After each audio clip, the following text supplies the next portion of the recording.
रोज सतत भांडणारी कटकट करणारी बायको, मूलबाळ तर नाहीच. मी कितीही प्रामाणिकपणे केली ना नोकरी तरी जेमतेम पगाराची, मिळकत नाही, समाधान नाहीच आहे. दिवस खरडे घाशी करण्यात जातो, संध्याकाळी सीमाचे टोमणे ऐकतो. आपल्या घराकडे बघून, प्रथम पिहूकडे बघून थोड्या वेळापुरतं मला बरं वाटतं, पण रात्र झाली ना की विचार खायला उठतात, नाही झोपू शकत. देवाने पण का दिले रे असलं आयुष्य मला? त्यापेक्षा ना मरण यावं, संपून जाईल सगळं.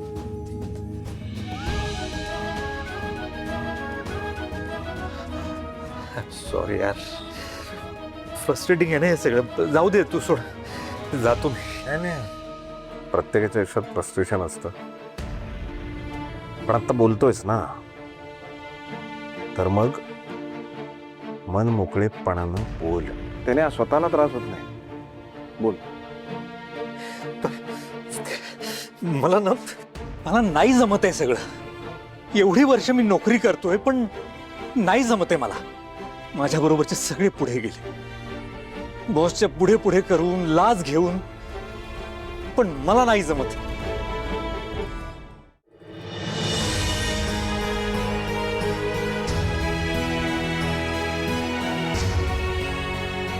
हे मान्य आहे मला की तू अजूनही तिथेच आहेस, पण मला असं वाटतं की तू अजूनही तिथेच का आहेस याची कारणं तू शोधायला हवी. आणि शोधायला हवी म्हणण्यापेक्षा तुला माहिती आहेत ती कारणं. नाही, सिंपल आहे. मला सांग, पण तू का करत नाहीस मग हे सगळं?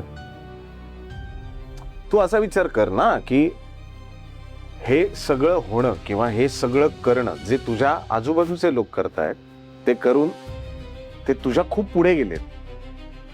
अख्खं जग जर ही गोष्ट करत असेल तर मग त्यात वाईट काय? एक लक्षात घे दादा, जेव्हा एखादी गोष्ट ज्याला आपण गुन्हा मानतो ती गोष्ट अख्खं जग करत असेल तर तो गुन्हा राहत नाही, ती गरज होते. इतकी वर्ष तू प्रामाणिकपणे काम केलंस, काम करतोयस, पण त्याचा उपयोग काय झाला? समजून घे मला काय म्हणायचंय. जेव्हा आपण लहान होतो, आबा आयुष्यभर प्रामाणिकपणे काम करत आले. आपण आईनी आपल्याला जी शिकवण दिली ती पण प्रामाणिकपणाचीच होती, आणि बरोबरच आहे ते, मी नाही म्हणत नाही. पण आपण लहान असताना आपण आबा आणि आईंना बघत आलो.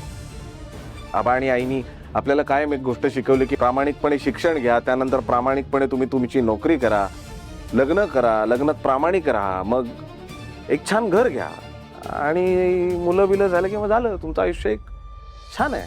तेव्हा ते बरोबर होतं रे. पण आज जेव्हा तू त्याच गोष्टीचा किंवा त्याच पॅरामीटर मध्ये, त्याच चौकटीमध्ये विचार करायला जाशील ना, तर सगळी गणितं चुकतात. घर घेतलं असं म्हणायचं रे आबा, आज तेच घर घेण्यासाठी EMI फेडावे लागतात. बघायला गेलं तर आज तू सुद्धा आणि मी सुद्धा आबांपेक्षा खूप जास्त कमवतो, पण तरी ते पैसे उरत नाही, जातात कुठे? पण जेव्हा ही वेळ माणसावर येते ना, त्यावेळी काही तत्वांना, आयुष्यातल्या काही गोष्टींना मुरड ही घालावीच लागते अरे. नाहीतर मग जे सॉरी पण जे आता तुझं झालंय तसं होतं. कोणी जर लाच देत असेल, आता ती लाच नाहीच आहे ना. तुला घर चालवायचं आहे, तुला तुझं घर आहे, तुला तुझा संसार आहे, त्यासाठी तुला पैसा लागणार आहे. त्या पैशात नाही परत घे ते पैसे, आणि त्या पैशात तू समोरच्याचं कामच करून देतोयस ना. म्हणजे इन वे ते पैसे कामाचेच आहेत. किंवा बॉसची हुजरेगिरी करणं, मी म्हणतो काय वाईट आहे रे दादा? हेच सगळं चालत आलंय आणि हेच सगळं तू करावंस, कारण सगळेच करतात अरे. खरंय तुझं रे. नाही म्हणजे मी पण हा विचार केला की योग्य मार्ग सोडून चुकीच्या मार्गाने आपण पैसे कमावलेत, पण नाही जमलं मला.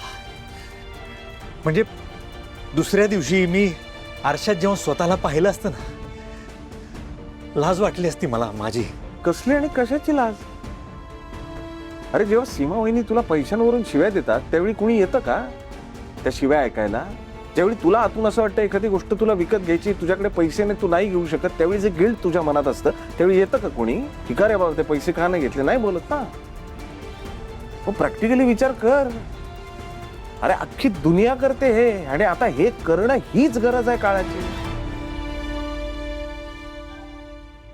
तुला हे सगळं सोपं वाटतंय अभि, कारण तुला सगळं परफेक्ट मिळालंय. नाही, मला त्याचं कौतुकच आहे. अरे अनुसारखी शांत समजूतदार बायको, जे आपलं घर सांभाळते, घरातल्या सगळ्यांची काळजी करते, सगळ्यांना एकत्र बांधून ठेवते, आहे त्यात समाधान मानते. सोन्यासारखी 2 मुलं आहेत तुला, स्वतःचा बिझनेस आहे, आणि आता तर काय शनायामुळे तो बिझनेस ग्रो होतोय. अरे खूप कौतुक वाटतं मला. पण हे सगळं तू स्वतःच्या मेहनतीने, स्वतःच्या बळावर मिळवलंयस, आणि हे सगळं करत असताना तू चुकीचा मार्ग निवडला नाहीस. आणि हे असंच आहे, मला माहिती आहे. हो ना.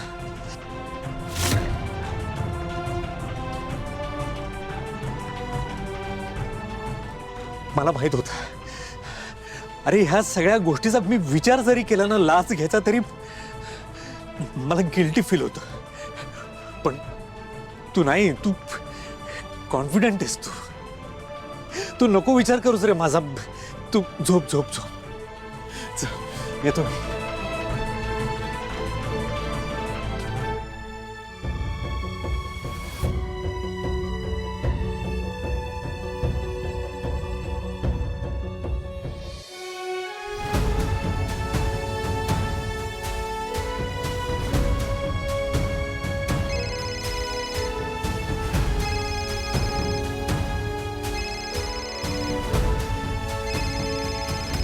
हॅलो. हाय अवी, जागा आहेस तू? मला वाटलं झोपला असेल. खरं सांगू, मला पण झोप येत नाहीये रे. अवी, मी तुला उद्या भेटण्यासाठी ना खूप जास्त एक्सायटेड आहे. अवी, तू लाईफमध्ये यायच्या आधी ना माझं लाईफ असं खूप बोरिंग होतं, पण तू आल्यापासून ना असं लाईफला मोटिव्ह मिळाल्यासारखं वाटतंय.